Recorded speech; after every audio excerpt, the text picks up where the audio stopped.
오늘 시편 23편 1절에서 6절의 말씀으로 우리를 향하신 하나님의 뜻을 헤아려 보고자 합니다. 사람은 말을 하는 존재이지요. 언어를 통해서 우리의 생각과 감정을 전달합니다. 그렇지만 우리의 생각과 감정을 전달하는 수단이 비단 언어만 있는 것은 아닙니다. 말로 표현할 수 없는 수많은 감정과 생각을 다양한 수단으로 표현하는데 그 가운데 중요한 양식이 바로 예술인 것 같습니다.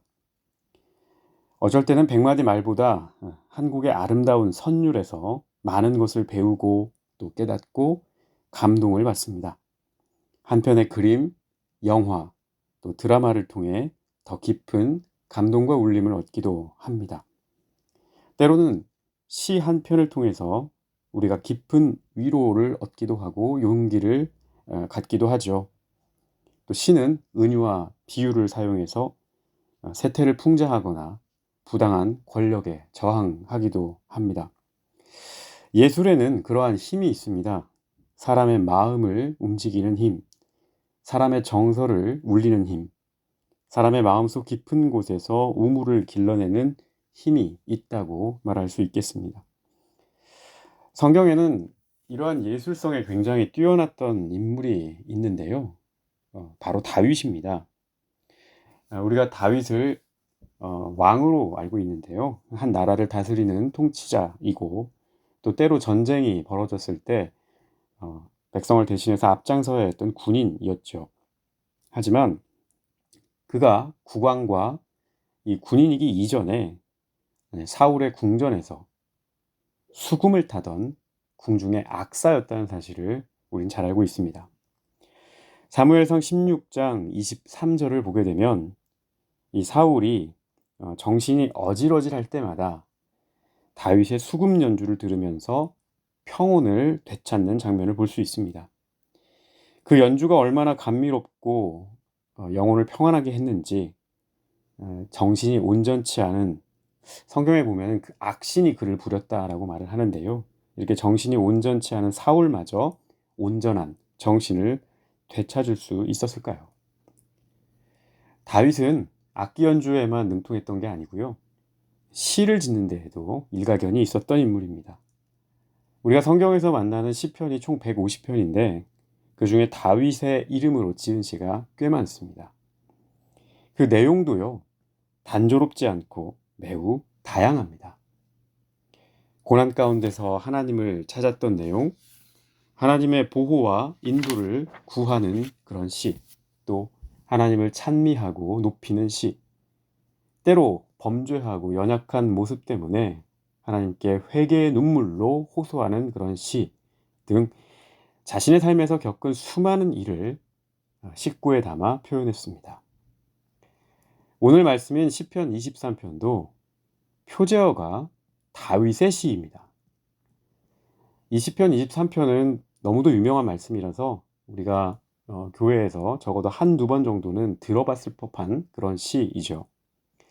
오늘 우리가 함께 읽은 새번역 성경과 좀 다르게 예전에 개역개정 성경에는 이 시편 23편을 이렇게 적어놨습니다. 여호와는 나의 목자시니 내게 부족함이 없으리로다. 그가 나를 푸른 초장에 누이시며 쉴만한 물가로 인도하시는도다. 내 영혼을 소생시키시고 자기 이름을 위하여 의의 길로 인도하시는도다. 내가 사망의 음침한 골짜기로 다닐지라도 해를 두려워하지 않을 것은 주께서 나와 함께 하심이라. 주의 지팡이와 막대기가 나를 안위하시나이다. 주께서 내 원수의 목전에서 내게 상을 차려주시고 기름을 내 머리에 부으셨으니 내 잔이 넘치나이다. 내 평생의 선하심과 인자하심이 반드시 나를 따르리니 내가 여호와의 집에 영원히 살리로다. 아멘. 여러분 시의 느낌이 어떠하십니까? 평안하고 따스한 주님의 품이 느껴지십니까? 저는 어린 시절에 이 시편 23편을 암송한 적이 있었습니다. 교회 주일학교 시절이었는데요. 주일학교를 가르쳐 주신 선생님께서 여러 친구들에게 이 시편 23편을 다 외우면 암송하면 선물을 주겠다고 했습니다. 그래서 경쟁적으로 친구들과 이 시편 23편을 외웠던 기억이 납니다. 그리고 다 외워서 선물을 받았습니다. 새우깡이었습니다. 그 새우깡 하나 받아 먹겠다고 이 시를 열심히 외웠던 그 기억이 스쳐갑니다. 그때는 무슨 말인지도 잘 모르고 친구들과 그저 경쟁하듯이 고래고래 소리 질러가면서 이렇게 시를 외웠습니다. 또 선물을 받기 위한 목적도 있었고요. 어릴 땐 그랬는데 시간이 어느 정도 지나고 또 삶의 여러 과정을 거치면서 그때그때마다 이 시편 23편이 나를 붙들어주고 또 이 시편 말씀을 묵상하고 읊조리면서 하나님을 다시 한번 만나게 되는 그런 경험들을 하게 되었습니다.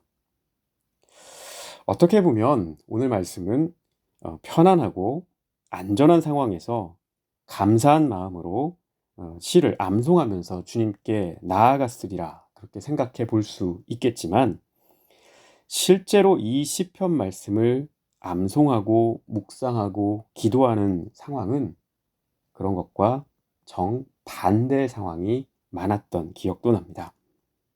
목자 되신 주님의 돌보심이 꼭 필요했던 순간, 부족함이 없다고 했으면 좋겠다는 생각이 간절할 정도로 정말로 징그럽게 부족함에 시달려왔던 순간, 저 넓은 저 푸른 초원에서 근심도 없고 염려도 없이 편하게 눕고 싶을 정도로 너무도 피곤함에 절어있던 그 순간, 영적인 갈급함에 시달렸던 순간, 사방에서 나를 불안하게 하고 위기로 몰아갔던 그런 순간, 고독한 순간, 이럴 때 시편 23편을 자연스럽게 떠올리고 암송하면서 그 불편하고 어려웠던 마음을 달랬던 기억이 납니다. 오늘 말씀에 나타나는 다윗도 그랬던 것 같습니다. 우리가 다윗의 삶을 좀 생각해 보면 이 다윗의 삶이 그렇게 평탄하지 않았던 삶임을 보게 되죠. 다윗은 참 극적인 인물입니다. 그는 원래 2세의 막내 아들이었죠. 몇 주 전 제가 설교에서 말씀드렸던 이 사무엘이 이스라엘의 새로운 왕을 간택하는 상황에서 하나님은 다윗을 왕으로 선택하셨습니다. 그 중심을 보라고 하셨죠. 그 중심이 올곧은 사람, 하나님의 마음에 합한 사람, 그 중심이 하나님께 인정을 받은 사람이 바로 다윗이었습니다. 믿음이 참 훌륭하고 또 왕으로서의 능력도 뛰어났습니다. 그렇지만 다윗은 너무나 많은 시련과 아픔을 겪었던 인물입니다. 다윗이 왕이 되기 전에 골리앗이라고 하는 블레셋의 이 거인 장수를 때려잡았습니다. 기적이었죠. 이 골리앗을 이기자 온 이스라엘이 난리가 났습니다. 사울이 죽인 자는 천천히요, 다윗이 죽인 자는 만만이라 이렇게 노래하면서 온 백성이 다윗을 칭송했습니다. 이 일 때문에 국왕이었던 사울은 다윗을 시기하게 되고 미워하게 되고 질투하게 되고 급기야 그를 죽이려고 생각을 하게 됐어요. 결국에 다윗은 견디다 못해 왕궁을 벗어나게 됐습니다. 떠돌이 신세가 된 거죠. 밖을 떠나서 떠돌아다녀야 하니까 마땅히 먹을 것도 없었고 잘 곳도 없었습니다. 게다가 사방에서 자신을 잡으려고 여러 사람들이 자신을 찾고 있었습니다. 어떻게 할 수가 없는 그런 사면초가의 그런 상황에 몰려있던 다윗은 이스라엘을 떠나서 블레셋 지역에 들어가서 잠깐 기거하기도 했죠. 근데 그곳에서 또 도망자 신세가 되기도 했고 목숨을 부지하기 위해서 연기까지 해야 했습니다. 벽에 손가락으로 막 그림을 그리면서요. 그 침을 질질 흘리며 그 수염에 수침이 막 떨어지는데도 가만히 보면서 이런 미친 사람 연기를 해서 그곳을 빠져나오는 일도 있었습니다. 뿐만 아닙니다. 다윗은 가정사도 그렇게 순탄치 않았습니다. 특별히 다윗의 자식들이 왕위 계승을 두고 왕자의 난을 벌이게 됩니다. 자식들끼리 서로 죽고 죽이는 그런 비극이 벌어지게 되는 거죠. 다윗이 정말 아꼈던 아들이 하나 있었습니다. 압살롬이라고 하는 아들인데요. 성경에 보면 압살롬을 뭐라고 평가했냐면 그는 발바닥에서부터 정수리까지 온전했다라고 말합니다. 그 완벽한, 누가 봐도 흠이 없고 누가 봐도 너무나도 멋진 그런 사람이었다는 거죠. 근데 이 압살롬, 다윗이 그 누구보다도 아꼈던 아들인 이 압살롬이 자신에게 반기를 들고 반역을 일으키고 말았습니다. 그런 바람에 다윗은 왕궁에서 쫓겨나 느금하게 바깥을 전전하는 그런 신세가 됐죠. 훗날 나중에 압살롬이 죽임을 당합니다. 그 아들을 잃은 슬픔 때문에 크게 절규하는 우리 모습도 보게 됩니다. 사실 성경을 면밀하게 살펴보면 하나님께서 귀하게 사용하시는 그 인물들 하나하나가 그냥 평탄한 길만 걸어가서 그렇게 쓰임을 받는 경우는 별로 나타나지 않습니다. 언제나 시험이 있고요. 시련이 있고 역경이 있고 고통과 어려움이 있고요. 환난과 빈곤 이런 것들이 늘 곁에 있고 따라다닙니다. 너무하다 싶을 정도로 바닥을 치는 그런 사람들도 있습니다. 마치 하나님이 나를 버린 것 같다고 하소연하는 그런 모습도 쉽게 볼 수 있습니다. 질기게 하나님께 간구하고 물으면서 어떻게 하면 이 상황을 돌파할 수 있을까 공부하는 그런 사람들도 볼 수 있습니다. 그럴 때마다 우리는 질문을 하게 되는데요. 과연 하나님께서 채택하고 부르신 이 사람들을 돌보지 않는 걸까? 하나님께서 이들을 지켜주지 않는 걸까라고 그렇게 말할 수 있을까요?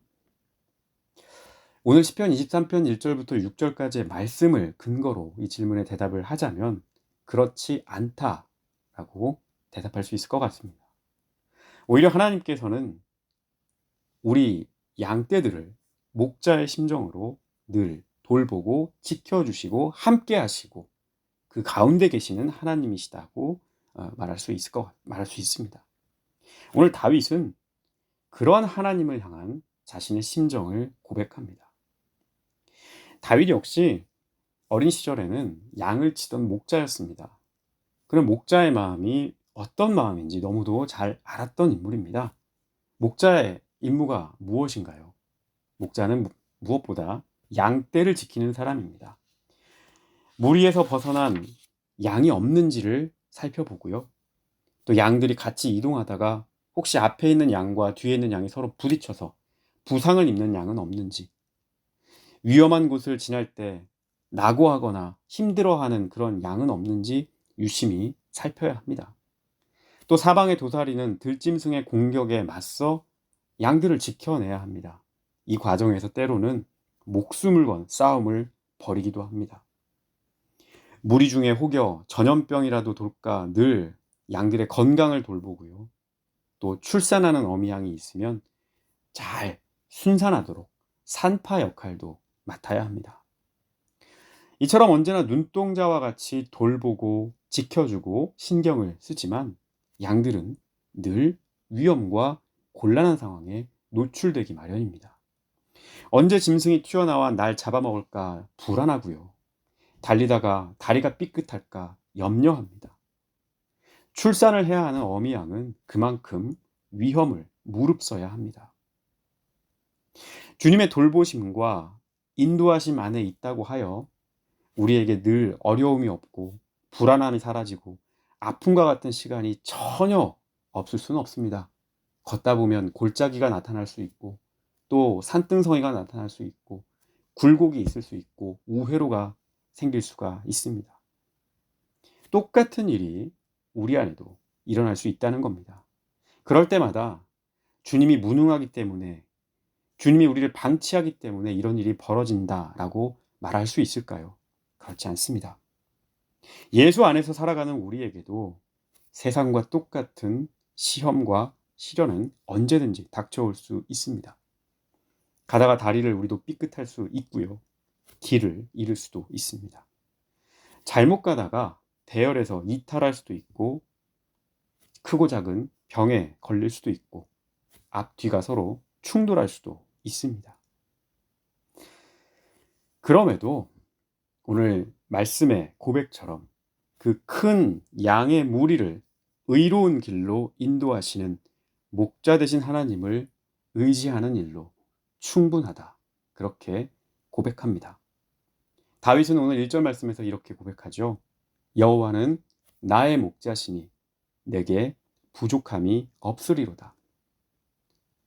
어떤 상황에서도, 다양한 형편에서도, 그럼에도 주님께 의지함으로 힘을 얻고, 주님께 의지함으로 내게 주신 것이 이토록 풍성함을 알게 되고, 주님께 의지함으로 시험이 오나 그 시험을 이길 수 있다는 확신으로 나아가게 되고, 주님께 의지함으로 병들고 나약했던 내 영혼이 다시 살아나 생기를 되찾고 한 걸음 전진할 수 있습니다. 다윗은 이 사실을 너무도 잘 알았습니다. 목숨까지 걸고 양떼를 지키는 목자의 그 삶과 활동을 잘 알았기 때문에 목자의 품에 의지하는 양이 얼마나 부족함 없는 존재인지, 얼마나 평온한 상태인지, 얼마나 안심과 기쁨의 상태인지를 노래하는 겁니다.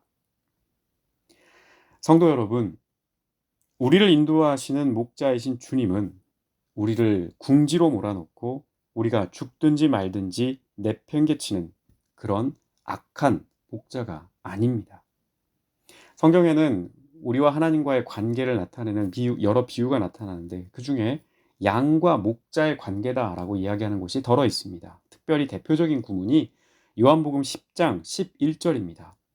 요한복음 10장 11절에서 예수님께서는 자신을 선한 목자로 지칭하셨습니다. 나는 선한 목자라. 선한 목자는 양들을 위하여 목숨을 버리거니와. 그렇습니다. 우리의 영혼의 목자가 되신 예수님께서는 자기의 입속만 차리고 양들은 어떻게 되든지 말든지 내팽겨치는 그런 가짜 목자, 사꾼 목자가 아니라 양들 한 마리, 그 한 마리 양을 위하여 자기 목숨까지 내건 희생과 헌신을 담보로 하고 희생과 헌신을 그대로 보여주신 참된 목자, 선하신 목자입니다. 이분이 우리를 늘 돌보아 주시고 우리와 늘 동행하시고 우리의 아픔에 함께 하시고 우리의 근심과 염려를 덜어 주십니다. 우리가 혹여 비껴나가지 않도록 바른 길로 인도해 주십니다. 끝까지 우리를 버리지 않고 지켜주십니다. 잃어버린 양 한 마리를 찾아 사방을 헤매는 우리 주님께서는 영적으로 방황하고 갈팡질팡하고 중심을 잡지 못하고 그 대열에서 이탈하는 그 양 한 마리를 지금도 간절히 찾고 계십니다. 우리는 바로 이 목자 되신 주님을 굳게 신뢰해야 합니다. 이 주님 안에 거해야 합니다. 그리고 그 속에서 풍요로움과 감사를 누릴 수 있어야 합니다. 주님은 나의 목자시니 내게 부족함이 없으리로다 라고 고백할 수 있기를 바랍니다. 일전에 제가 들었던 예화가 하나 있어서 여러분께 소개하고자 합니다. 어떤 목사님께서 주보 제작 때문에 사무실에서 전화 한 통을 받았습니다. 집사님이 전화를 하신 거예요. 집사님이 이렇게 말씀하셨어요. 목사님, 돌아오는 주일 설교 본문하고요, 제목을 좀 알려주세요. 그러자 목사님이 답합니다. 예, 집사님. 시편 23편 1절에서 6절입니다. 그러자 집사님이 얘기해요. 그럼 제목은 여호와는 나의 목자시니 이 정도겠군요. 너무 유명한 성경이니까 이제 당연히 이 제목을 그렇게 뽑을 거라고 예상이 된 거죠. 그러자 목사님이 답합니다. 여호와는 나의 목자시니 네, 그걸로 충분합니다. 이렇게 통화가 끝났습니다. 며칠 뒤에 주일 주보 제목을 보고 목사님이 조금 놀라셨습니다. 제목이 여호와는 나의 목자시니 네, 그걸로 충분합니다 라고 나왔기 때문입니다. 이 목사님이 평소 같으면 성격이 별로 좋지 않아서 주보 이렇게 만들었다고 굉장히 불편하게 그렇게 반응을 했을 텐데, 이 사소한 오해에서 비롯된 이 제목이 우리 목사님의 그 깊은 마음을 움직였던 겁니다. 이 제목에 근본적인 질문을 다시 던지게 됐다고 얘기합니다. 이 제목이요. 여호와는 나의 목자시니 네, 그걸로 충분합니다. 여호와는 나의 목자시니 네, 그걸로 충분합니다. 여호와는 나의 목자시니 네, 그걸로 충분합니다. 목회 현장에서 어느덧 잔뼈가 굵고 요령이 생기고 경험치가 쌓이면서 처음 품었던 그 마음, 초심, 이건 온데간데 없고 지금은 그저 목회 기술자요. 유려한 언어로 사람들을 설득하고 사람들을 끌어내는 목회 전문 이 직업인이 된 자신의 모습이 너무 부끄러웠다고 그렇게 고백하더군요. 주님 한 분만으로 충분합니다 라고 고백했던 그 믿음의 뿌리와 원천을 다시 들여다보고 크게 회개하고 마음을 새롭게 고쳐먹은 계기가 됐다는 이야기를 들은 적이 있습니다. 우리 사랑하는 성도 여러분, 여러분은 충분하십니까? 여러분의 삶에도 우리의 목자 되신 주님의 돌보심과 인도하심, 그것 하나만으로 충분하십니까? 부족함이 없으십니까? 내게 주신 은혜와 선물이 이토록 많음에도 없는 것과 부족한 것에 매달리고 사는 나머지 더 큰 것을, 더 위대한 것을, 더 큰 뜻을 못 보고 살아가지는 않으십니까? 고난과 어려움 가운데 주님의 십자가를 배우고 그 십자가가 진정으로 나의 십자가가 되어 내가 예수와 하나가 되는 그 감사의 길, 쓰디 쓴 그리스도의 맛은 잊어버리고 달달한 그리스도의 맛만 찾고 계시지는 않습니까?